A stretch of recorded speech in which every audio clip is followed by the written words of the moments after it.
சபரிமலையின் புனிதத்தை கேரள அரசு கெடுக்க நினைப்பதாக கூறி கண்டனம் தெரிவித்து கன்னியாகுமரியில் சபரிமலை பாதுகாப்பு குழுவினரும் பாஜகவினரும் சேர்ந்து 795 கிலோமீட்டர் தூரத்துக்கு தொடர்ச்சியாக தீபம் ஏற்றி போராட்டம் நடத்தி வருகின்றனர். கூடுதல் விவரங்களை எமது செய்தியாளர் அருளிடம் கேட்கலாம். அருள், இந்த போராட்டமானது எவ்வளவு தூரம் நடைபெற இருக்கிறது? மேலும் இந்த போராட்டத்தில் முன்வைக்கக்கூடிய கோரிக்கைகள் என்னென்ன?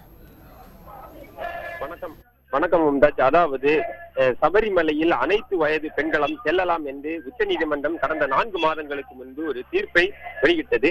அதைத் தொடர்ந்து அந்த சபரிமலைக்கு அனைத்து வயது பெண்களும் செல்லலாம் என கூறுவதை கண்டித்து அந்த உச்சநீதிமன்ற தீர்ப்புக்கு எதிராக கேரள மாநிலம் முழுவதும் மட்டுமின்றி பல்வேறு மாநிலங்களில் பலகட்ட போராட்டங்கள் நடந்து வந்தன.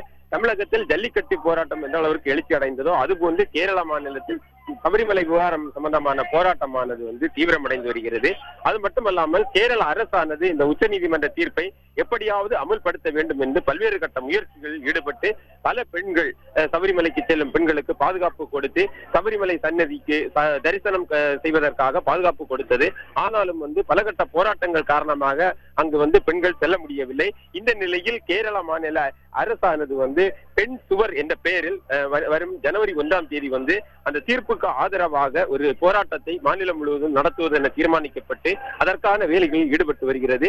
இந்த நிலையில் அந்த செயலுக்கு கண்டித்தும் சபரிமலையில் அனைத்து வயது பெண்களும் செல்லக்கூடாது, அங்கு புனிதம் கெட்டுவிடும் என்ற கோரிக்கைகளை வலியுறுத்தி காசர்கோடு மஞ்சீஸ்வரம் முதல் கன்னியாகுமரி வரை சுமார் 795 கிலோமீட்டர், தமிழகத்தில் மட்டும் 64 கிலோமீட்டர் தூரத்திலும் கேரளாவும் சேர்த்து 795 கிலோமீட்டர் தூரத்தில் பெண்கள் தேசிய நெடுஞ்சாலை ஓரத்தில் பெண்கள், சிறியோர்கள், பெரியோர்கள் உட்பட அத்தனை வயது கொண்ட பெண்களும் ஆண்கள் அனைவரும் சாலை ஓரம், தேசிய நெடுஞ்சாலை ஓரம் எள் விளக்கால் தீபம் கொளுத்தி அந்த நாளை மண்டல பூஜை நடைபெறும் இந்த வேளையில் இன்று ஐயப்பன் கோயிலுக்கு தங்க அங்கி ஊர்வலமானது சன்னதியில் சென்று அடையும் அந்த நேரத்தில் தற்போது அந்த எதிர்ப்பு தெரிவித்து அந்த போராட்டத்தில் ஈடுபட்டு வருகின்றனர். அந்த 795 கிலோமீட்டர் தூரத்திலும் சுமார் 10 லட்சம் பேரை கலந்து கொண்டதாகவும் இந்த பொறுப்பாளர்கள் தெரிவித்தனர். இப்போது தமிழக கேரள எல்லை பகுதியான நாம் பார்த்துக் கொண்டிருக்கும் இந்த பகுதியில் நடந்த போராட்டத்தை கேரள நடிகரும் பாஜக பாராளுமன்ற உறுப்பினருமான சுரேஷ் கோபி இந்த போராட்டத்தை துவங்கி வைத்தார். தற்போது நீண்ட வரிசையில் சாலை ஓரத்தில் நின்று இந்த எள் விளக்கை கொளுத்தி இந்த எதிர்ப்பு தெரிவித்து இந்த போராட்டமானது நடந்து கொண்டிருக்கிறது.